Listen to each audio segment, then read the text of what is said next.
Осындай тәтті алмаларды сала отырып, пайдалы әрі құнарлы геркулес қосылған овсяное печенье дайындайтын боламыз. Сәлем достар, сіздермен бірге Балқаймақ арнасы. Бүгін біз осындай овсяное печенье дайындайтын боламыз. Ол үшін 1,5 стақан геркулесті блендердің көмегімен ұнтақтап, ұн жасап алатын боламыз.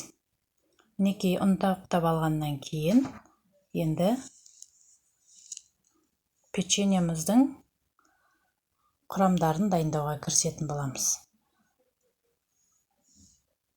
Мінекей әдемі ұн жасақтап алдық геркулестен. Енді таза ыдысымызға бөлме температурасында жылып тұрған майымызды қоямыз, саламыз және үстіне шекерімізді салып ұнтақтап алатын боламыз. Енді үстіне дәміне қарай 1 жұмыртқаны салып, ванилин, корица қосып, жаңағы туралып ашылған алмаларымызды турап дайындап алып, осылай блендердің көмегімен ұнтақтап алатын боламыз. Мінекей біздің алмамыз дайын. Енді құрғақ болып кетпеу үшін овсяное печеньеміз осылай алма қосып аламыз. Қосып алғаннан кейін бәрін араластырып отырып, ванилин саламыз және корица салатын боламыз.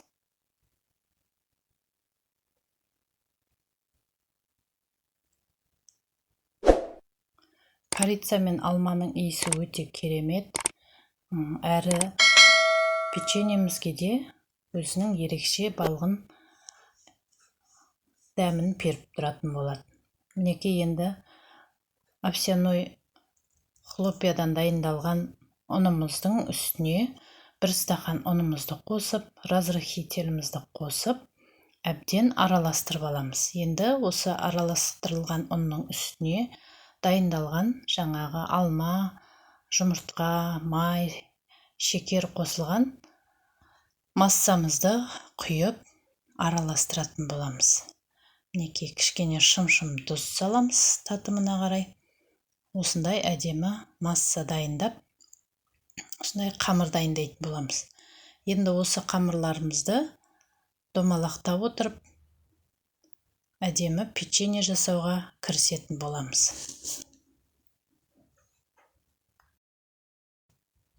Мінекей біздің печеньеларымыз әдемі болып дайын болып шықты. Енді әсемдік үшін осындай вилканың көмегімен бетіне әдемі сурет салып шығатын боламыз. Басып піскен кезде әдемі болып көрініп тұрады.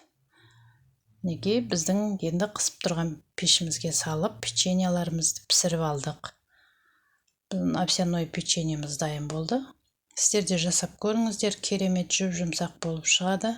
Өте пайдалы әрі құнарлы осындай печеньеміз. Баршаңызға ас болсын.